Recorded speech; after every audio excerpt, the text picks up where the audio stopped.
My name is Dr. Popoola Olalekan, and this is Black Excellence.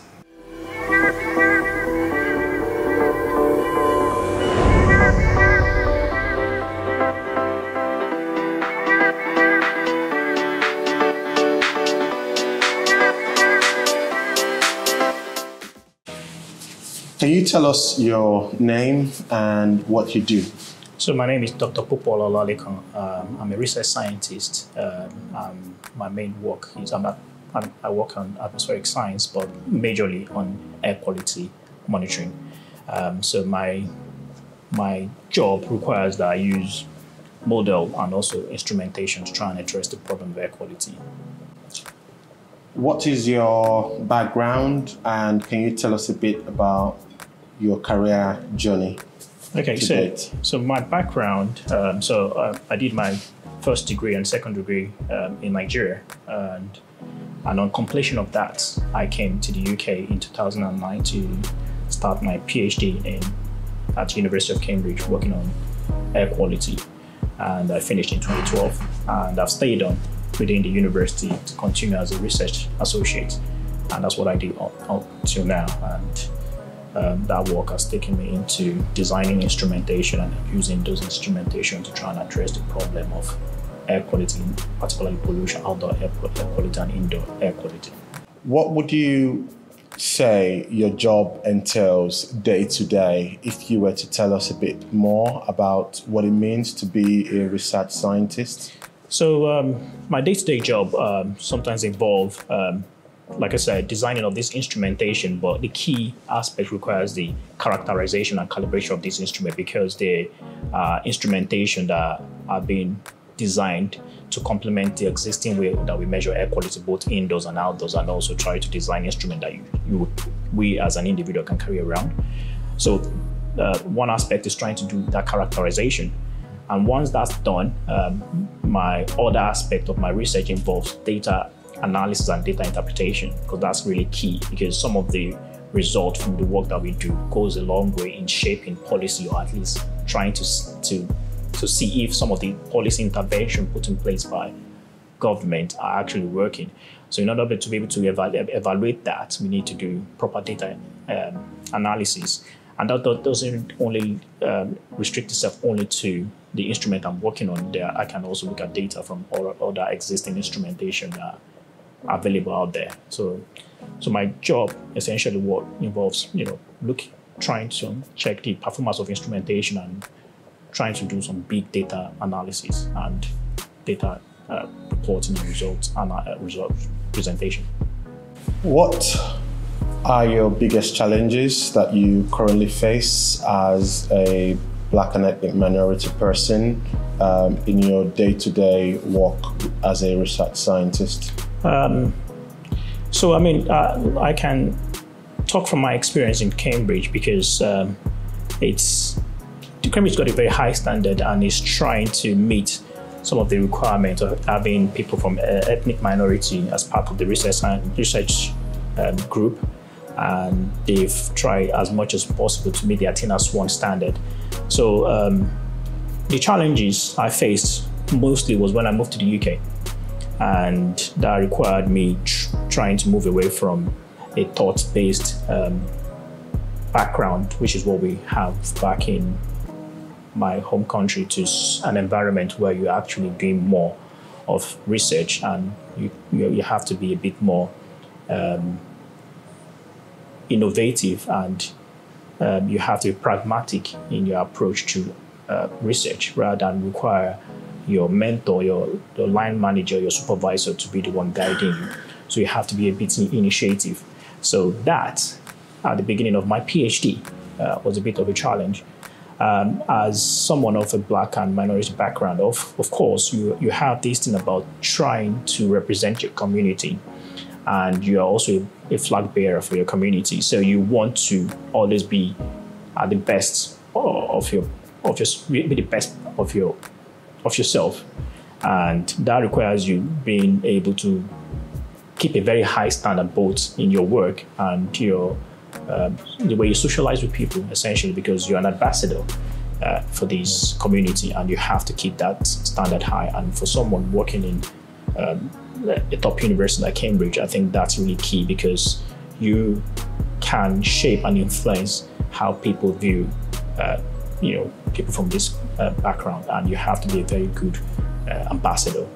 So that I think is also key because that can influence potentially upcoming minority group that planning to join the group and having a good example or person to within the community that to aspire to is a good thing. Who would you say has been a major source of inspiration for you? I've got several mentors and people that have inspired me.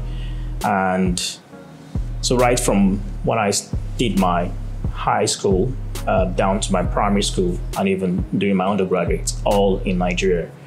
So in high school, I've got a high school teacher that was really good in the sciences, and I was always looking forward to becoming a scientist when I grow up. And that's down to the fact that I had someone that was really good at subjects and made the subjects really exciting for me to study. And the same thing applied when I was in high school. I've got teachers and people that I look up to because they made the subjects that I'm passionate about seem very easy. Even though, you had to put a lot of work, but you're looking forward to going to classes to attend and take lessons.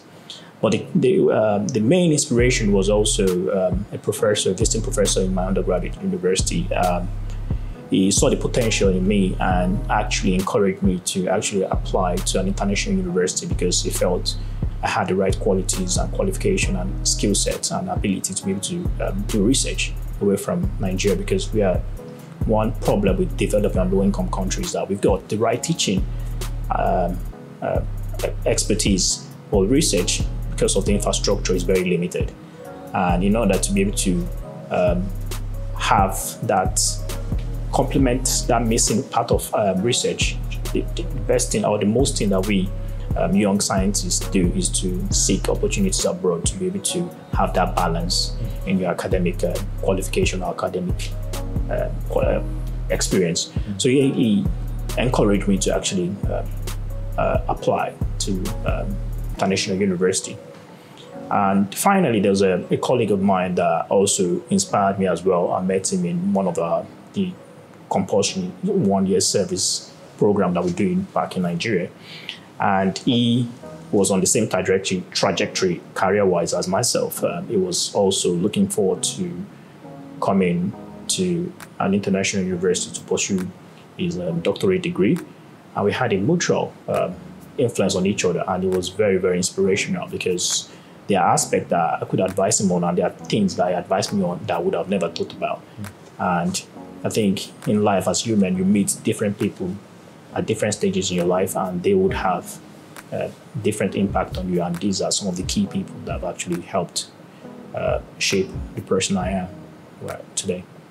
What advice would you give young Black ethnic minority people who are looking to do something big in life or aspiring to be successful in life in the UK? Yeah, well, that's a good question. And I can look at it from two perspectives because I represent the community, but also I'm someone that I'm an immigrant to the UK.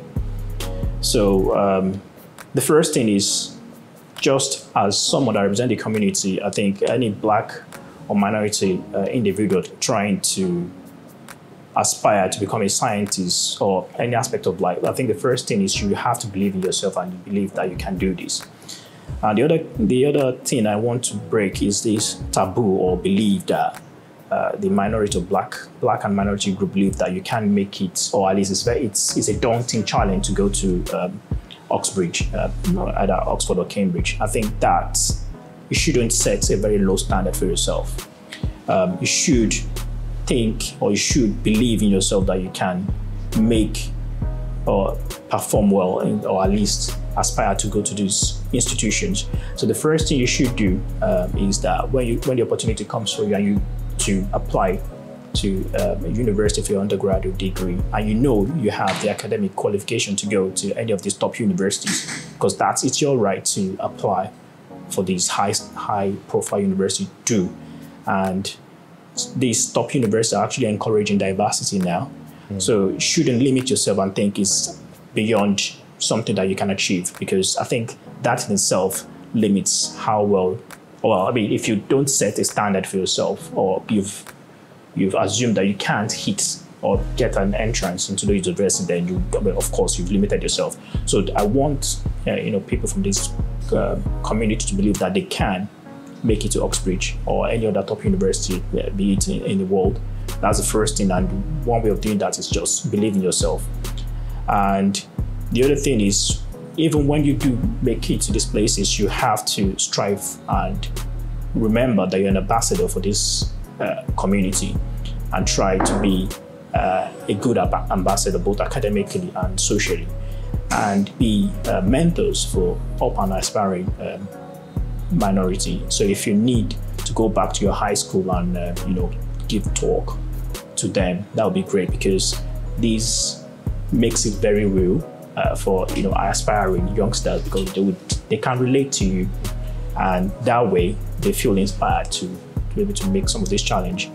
The other thing is, if you do end up making it to send any of these Oxford universities, I think you would assimilate easier, because these universities, at least I will talk from my experience in Cambridge, because they've got this college system.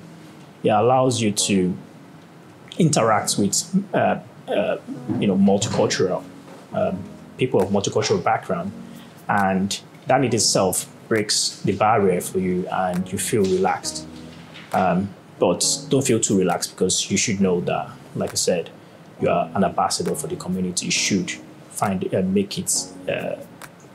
It's important that you represent the community as best as you can. But it's easier to adjust if you have this social system within the university that allows you to integrate and eases you through the experience. So my advice to them would be, first, if you want to take career in science or research like myself, you need to have the academic qualification or background. So that's key, that's important, that's required. So you have to do well. The second thing is you have to have the passion. So if you're the kind of person that you're interested in protecting the environment, then so try and get the degree, but also try and seek admission in subject that would allow you to be influential, to be someone that can help effect change in the community. So that's I think the best I can say about that.